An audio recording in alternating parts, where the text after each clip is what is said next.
Welcome to Everyday Tarot, your daily dive into the divine wisdom of the tarot. I'm your host, Camille A. Saunders, and today I'll be talking about a Horseshoe Tarot Spread.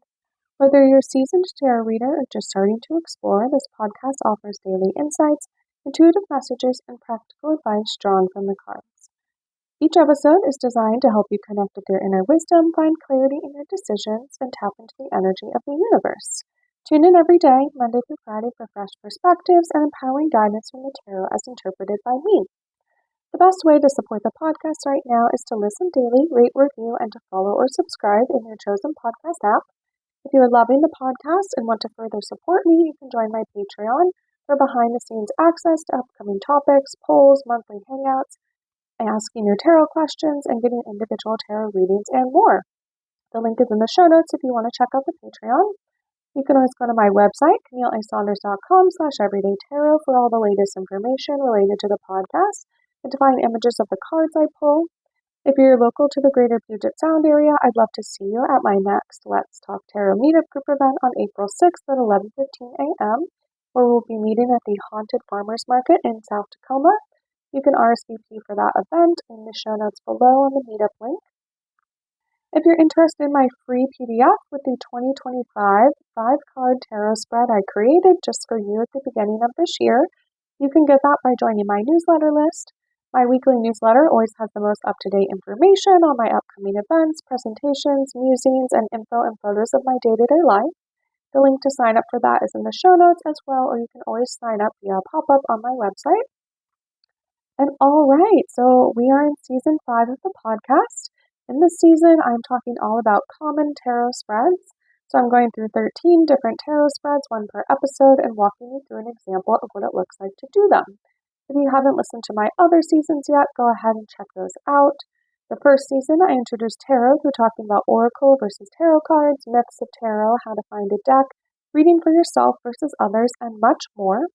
In seasons 2 and 3, I went through the major arcana and the 4 suits, one per episode.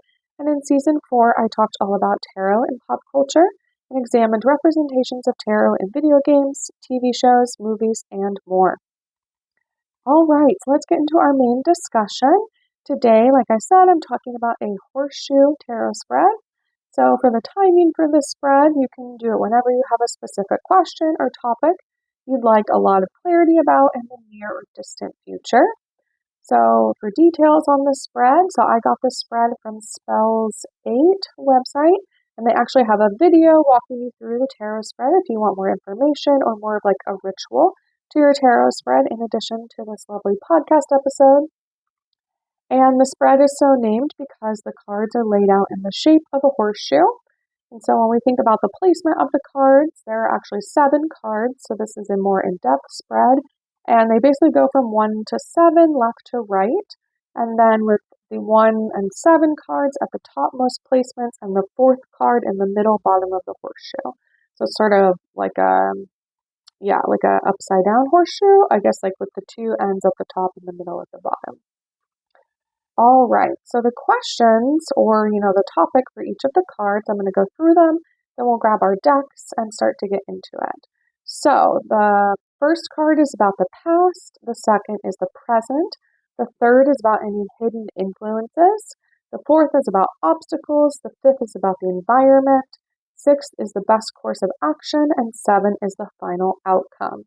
And I'll go a little bit more in depth on what each of those mean as we get into our spread. So let's dive in and see what the cards have to say today. So go ahead, grab your tarot decks. I'm going to grab mine as well. And start thinking about the topic or question that you sort of want some answers to or some clarity about while utilizing this spread. And then go ahead and shuffle as you're thinking about that.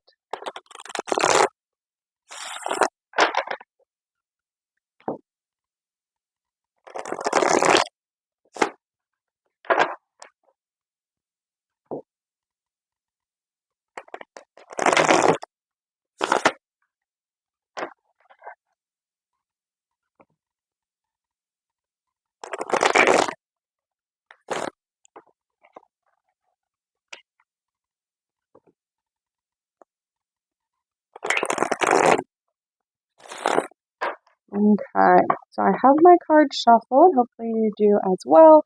If you don't yet, you can go ahead and pause and then start again when you're ready. And again, we're going to dive in. So go ahead, you can cut the deck, or at least that's what I like to do. And then we're going to lay all the cards out. So again, from 1 to 7 in this sort of horseshoe pattern with 1 on the left and 7 on the right. And I like to do mine face down to start. And then I sort of reveal them as we go along. You can also flip them all over to start if you prefer that. So we have like 1, 2, 3, fourth in the middle, 5, 6, 7 going up the right hand side. All right. So again, so the first card is about the past. So I'm going to go ahead and flip this over. We're going to see, oh, interesting, what is coming up. So I'm using the Desert Illuminations Tarot deck by Lindsay D. Williams. It is a Southwest U.S. Inspired deck. There's a lot of turquoise and different, there's like cactus for the pentacles suit and other sort of like cowboy Southwest themes to it. And I pulled the death card reversed for the past. So I'm going to go ahead. This is not a card. This is a newer deck to me. I only got it about a month ago. And so I have not seen this card yet. Okay. I'm going to go ahead and look up this card in my tarot deck guidebook. You can always Google or search online for any of the cards that you have come up. If your tarot deck has a guidebook, you can utilize that. And if you pull any of the same cards as me, right, like you'll get to hear my sort of description or interpretation of the card. So again, this is thinking about the past. So for mine, if we think about death upright, it is associated with the planet Pluto and the Scorpio zodiac sign. The element of the card is water, and it is associated with the heart chakra. The death card is based on the Dia de los Muertos holiday in Mexico, which honors the dead. So again, this is talking about the specific art on my card. It is believed that on this day, the souls of the departed walk the earth among the living. This holiday is also celebrated in the United States. Many people dread this card when it appears in a reading, but it can actually be a positive card. In life, we experience death every day while we are alive. In fact, we live to die. It does not discriminate. This card can also be read as a symbol of the end of a phase or time of transition into something new. In order to move forward, we must let the past die. The messenger of death asks you to remember that everything is temporary and that nothing lasts forever. I'm trying to think about what this means in reverse and also in the past. So, right, we're thinking about the past, so this represents events or influences that have a direct bearing on the question. These influences might either be in the distant or recent past. So it sort of sounds like, right, something is transitioning in my life, there's an end of a phase and a time of new things. Maybe that feels sort of challenging right now. Maybe that's sort of what the reversal is about. We're having a hard time of letting go of the past.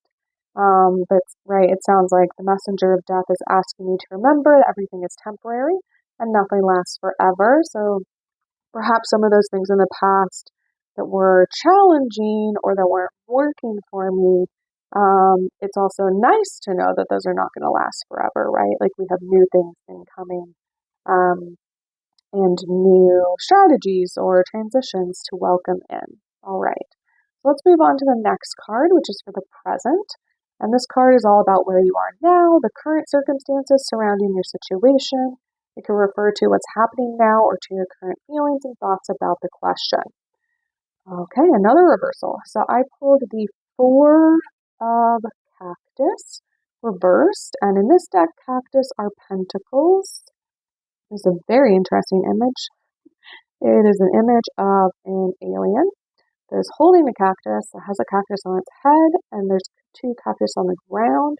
It's standing on top of like a tarantula spider with a nice southwest saguaro cactus background. Okay, I'm going to look at my book what the Four of Cactus reversed is about. And again, this would be like the Four of Pentacles. in a standard Rider-Waite Smith style deck with a cactus.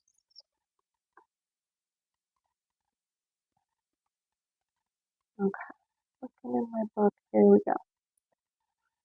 So, the words. Okay, so I'm going to read the upright and then we'll try to interpret what it means reversed. And again, some tarot deck guidebooks have a reversal, like definition in there, or it will tell you this themes, upright versus reversed. This one does not, so we're just sort of interpreting our own way what we think this means.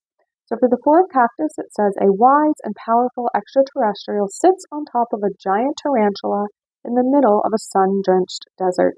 The tarantula and the alien are both surrounded by various cacti, possibly hoarding their magical powers. The alien wants to be cautiously benevolent while trying to teach the tarantula to be a bit more generous. This card asks you to carefully examine your relationships with material matters. And again, pentacles are often about material goods or the earthly realm or physical objects or our relationship with like material or materialism. So are you acting from a place of abundance or scarcity? Be careful of becoming so attached to your material possessions that you risk becoming a desert recluse just like the tarantula. So this is my present, but it's also in reverse. So I feel like this is about, again, maybe in the past or right now, I'm in the sort of transition between like the mentality of scarcity or material goods or feeling like I'm acting from a place of scarcity instead of abundance. And hopefully, right, I'm transitioning into, okay, like being able to let go of some of my material possessions, that I'm not becoming too attached to them, but also that I'm acting from a place of abundance or my relationship with that, right? It sounds like I'm in a transition between maybe, right, feeling like I already have the mindset or have previously had the mindset of scarcity or fear of, okay, I'm not going to have enough, right? And that sometimes in the past, maybe that meant that I was stingy or sort of, again, like hoarding, right? Some of the things I did have for fear of not that I'm not going to get more, but also that my current things will be taken away. But that hopefully, right, if I think about in the present right now, I'm sort of working in this relationship with like, how do I move into an abundance mindset? How do I be okay with or have a healthy relationship with material goods and be able to hope and believe that good things are still coming to me and that if I get rid of some things, I'll have new things in my life. Yeah, so that's sort of how I'm interpreting that. Okay, so let's flip over our third card, and this one is about hidden influences. And hidden influences, right, in every situation there are unseen factors that you might not be fully aware of. So unexpected occurrences or subconscious conflicts that you may not know about yet. So it's important to note that some readers might use this third position in the horseshoe spread to represent the immediate future instead of hidden influences. So you can think about that. So all the spreads that I talk about are, I guess, right, some are created by people and some are they're all created by people. But some of them are very, like, I don't know, they've been going on for a long time. So despite the fact that, right, maybe some people do the horseshoe spread often, they might interpret it differently. So this might be hidden influences, or it could potentially be about, like, right, again, if we're thinking of past, present, and then the third card would be sort of your immediate future. We'll just sort of see, I'm going to see what my card sort of tells me about like which one I think it is. So it could be about something that I haven't sort of like interpreted or seen yet, or it could be about this sort of like, well, this is where I'm at like tomorrow, or this is what's coming up next. So I pulled the Ace of Cactus upright this time. So we've had two cactus cards, but this one's upright. And aces are generally, right, this is the beginning of the suit, sort of the beginning of the journey. And this is cactus, which again is pentacles equivalent, or coins or spirals, which are all about sort of like our earthly goods, earth energy, material goods, like things in the material realm, physical objects, right? Our mindset or, our actual things that we have. So, the Ace of Cactus, an alien hand appears like a mirage from a mystic nebulous cloud or as if beamed into existence from a UFO in the distance. The hand extends an offering of a cactus section to all those who seek to accept this cosmic gift from the universe. The desert can be a place we find here on Earth, but it also refers metaphorically to a place inside ourselves. The fact that life can exist in such extreme conditions is a biological miracle. Many myths contain stories about the hero character who ventures out into the desert to discover their true self or to seek enlightenment. I would also say that, right, in a lot of like sort of mythical stories, like sometimes the equivalent of that is going out into the woods, where again, it's sort of this like, you don't really know what's going to happen there. Like it can be kind of like challenging environment to sort of find your true self and seek enlightenment. The Ace of Cactus is all about manifestation, opportunity, and abundance being gifted to you. So interesting, right? The last card was about sort of the struggle with abundance mindset. Sounds like coming into my future, perhaps, is this sort of like, okay, you're gonna be in that abundance mindset. And abundance being gifted to you. So before accepting this generous offering, ensure you are prepared and do not second guess yourself. Big opportunities come during a time when we need to be receptive. So seize this moment. Right. So again, this is telling me be ready, right? Be ready for those things to come in. Be ready when the luck happens, which I think is a quote from Ina Gartner.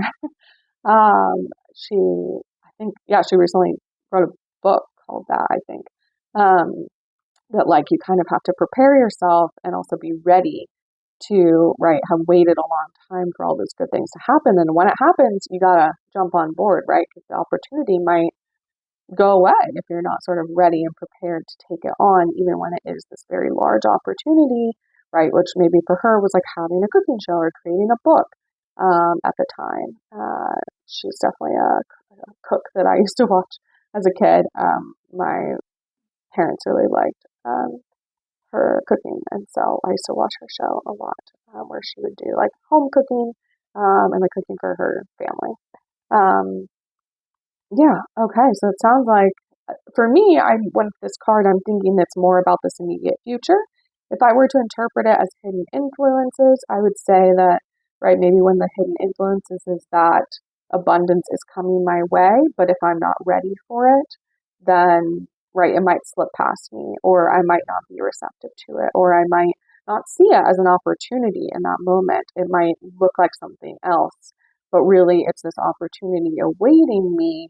And if I don't see it that way, or I'm not able to hold it or receive it, again, it could just float right on by. All right, so let's move into the fourth card, which again is our middle card in the horseshoe. And this one is about obstacles or what is standing in the way of resolving this issue. The obstacles could be mental or physical nature, either external or sometimes present in our own attitude.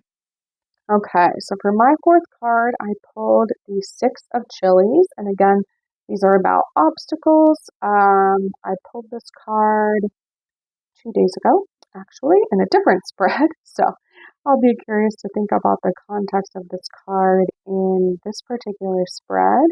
It gives good vibes, so I'm not quite sure what the obstacle is going to be just right off the bat, but I'll get into it. So again, the Six of Chilies. Chilies in this deck, or in this, the suit equivalent is wands, because they're spicy, fiery energy like wands.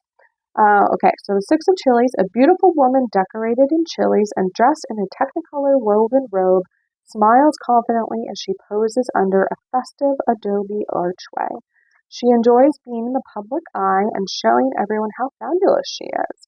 This card appears when you have achieved a goal or successfully completed a project. You made it through all the tough spots to get to where you are right now. You stood tall and overcame many obstacles to find much-deserved success. You're on fire, you spicy senorita. Your friends, family, and acquaintances are looking up to you and are so proud of what you've accomplished. This may be a time when you're being given an award or celebration in your honor. So, it's very interesting to think about that this is the obstacles card. So what's standing in the way of resolving the issue? Could be mental or physical in nature, external, or sometimes present in our own attitude. So the attitude one is sort of what gets me thinking a little bit, that it sounds like perhaps I need to recognize the celebration that I'm in. I just did a presentation on Sunday, and I also submitted a proposal for a future 3-hour continuing education training that I would like to lead. So I'm sort of getting this vibe of okay, are you actually celebrating? Are you actually, what am I trying to say? Am I actually being able to take in and receive these great things that I'm doing and the possibilities that might be coming forward? Or am I just sort of trying to move on to the next thing and getting not really celebrating in the actual moment of what I've accomplished? So that kind of gets me thinking of, okay, maybe I need to this week take some time and actually do something on my sort of celebration, or what I call the party menu, which is how do I have to practice celebrating things because I'm not always good at it, or I sort of shy away from it sometimes in the moment unless other people are sort of recognizing it. And this card is saying, right, other people are recognizing it, but I have to make sure I'm recognizing it, right? That I'm seeing this sort of accomplishment, that I'm seeing how these different things have changed. I've given presentations in the past and I've put a lot of hours and effort into it, and then not always felt like I got as much out of it, or I wasn't as proud of myself as I need to be. So it sounds like to me I need to, take some time and actually celebrate this week, right? Some of these accomplishments, even just doing something like submitting a proposal, even if, right, the training is not going to be for a couple months, or even if I were to not get it or need to work on it a bit before I resubmit or something like that. I haven't received feedback on it yet. And so just thinking about, okay, how do I, again, sort of keep going and moving forward, but also actually recognize when I do accomplish things, and when I accomplish things, especially that I've set my mind on and been sort of dreaming about for a long time with this card. Okay, so let's get into our next one, which is the 5th card, which is about the environment. And this card describes what other people's, right, maybe attitudes are, or another person's. It could be an opinion, a behavior, or a general environment you're facing right now. So I pulled the 8 of cactus. So we have a lot of cactus today, which again are pentacles.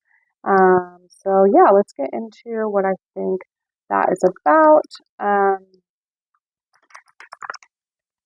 And again, pentacles are about sort of the earthly realm, material goods. This one is reversed. So again, maybe I'm having challenges with something in the material realm. So let's check out what this card is about. And 8s are, right, we're getting towards the end of our journey. We're not quite there. 10s are generally when we sort of see this sort of finality or accomplishment. But 8s are sort of, right, we're getting close. If aces are the beginning, 8s are, right, we're 80% of the way to the end. So, the 8 of cactus, deep inside a hidden canyon at twilight, a mystical and skillful extraterrestrial is glowing while harnessing the power of a cactus. They are infusing each piece before distributing them to open-minded individuals. A UFO hovers close by in the sky to support the beam and oversee its work. The 8 of cactus is about learning and mastering skills. You can meditate on this card when you need to gain more focus at work. Life is all about constantly improving on learned skills. Even experts in their craft have something new to learn and have moments when they need to be humble in their trade. Be careful not to get too caught up in perfectionism, because this can lead to disappointment, toxic competition, and a negative outlook on your goals. Embrace what is imperfect about yourself. This will help you continue to be an open-minded student.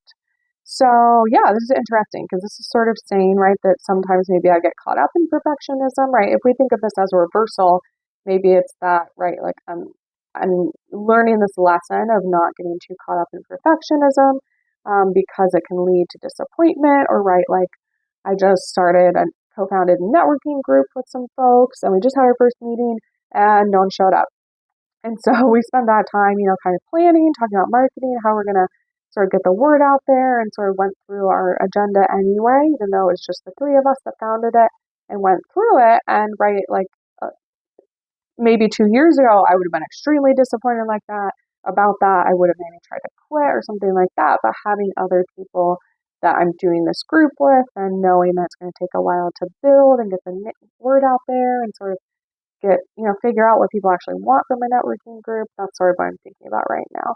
So embracing what's imperfect, embracing, right, that student mindset of like, I'm learning, right? We're all learning, and going forward. So let's pull the sixth card, which is about the best course of action. Ooh, another card I have not seen before. So this is the Two of Daggers. And this card is actually on the cover of the tarot deck guidebook that I have. So, Two of Daggers, and this one is all about your best course of action. And daggers are going to be the swords equivalent, which are the sort of air energy, so often associated with like thoughts, sometimes overthinking. Okay, so crowned by a crescent moon in the midnight sky, a blindfolded desperada clutches two mystic daggers. These daggers are pointed in two directions, symbolizing the choices she needs to make. The moon's energy represents the divine will and intuition needed to make the appropriate decision. There are times when you are faced with difficult choices. Sometimes it's impossible to know which outcome will be best. In the end, all you have left to guide you is your heart and your mind. You need to quickly assess both of your choices to see which one aligns with your highest self to move forward or face being stuck at the crossroads. This is not easy. Trust that even if you can't see the future outcome, the universe is there to guide you no matter what.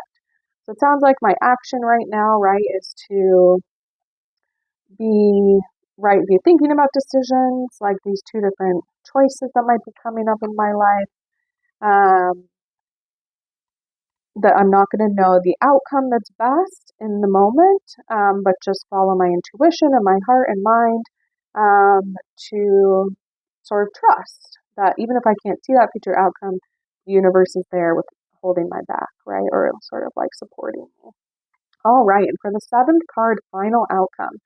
So this card shows what's likely to happen if you follow the advice given by the previous card, right? So if I'm able to trust the universe and trust that I'm going to make the right choice, whatever it may be, and that things are going to come out of that. And if the advice is ignored, then this card can be ignored as well. Interesting. So, I pulled this card the other day too. Temperance. So Temperance is a major arcana card. It is I guess I pulled Death at the beginning and we pulled Temperance at the end. Very interesting. And this one is upright this time. And so again, this is sort of what can happen if I follow the advice. So Temperance, the planet associated with it is Jupiter, and the zodiac sign is Sagittarius, so the element of fire, and the chakra, the solar plexus. The Temperance card is based on Mother Mary or Our Lady of Guadalupe in this deck. She's an all-loving, illuminated saint. She radiates the loving, divine energy of the universe while being lifted into the cosmos by the angels. In times of stressful situations, it's important to stay calm and not tip the scale to extremes. How can you be the peacemaker in your life? Now is not the time to act irrationally. It's much better to see how you can unite opposites to create cooperation rather than conflict. Mother Mary is a symbol of peace and tranquility. She reminds you to let it be and to try to tap into your highest wisdom and potential. Know that everything will fall into place and trust that the universe always has your back. So again, really like similar to the previous card I pulled, saying that, right, I need to trust. Right, the image in that sixth card for me is a person that is blindfolded, right, which is like one of the true definitions of trust, right? You don't know what's coming, and you just are trusting in that way. And that Temperance, right, it's sort of like, oh, you're going to be glowing energy, you're going to be, right, the Mother Mary of this deck, right, nurturing and cared for, and if I just sort of allow the universe to support me in that way. So that's how my spread showed up. So links for the tarot decks I talk about will always be in the show notes and on my website if you'd like to look at them or purchase them. I hope you enjoyed this Horseshoe Tarot Spread. It was kind of fun to do a longer spread. And yeah, thanks for joining me today on Everyday Tarot. Just as a reminder, the podcast comes out daily, Monday through Friday for all of 2025. All right, see you soon. Bye-bye.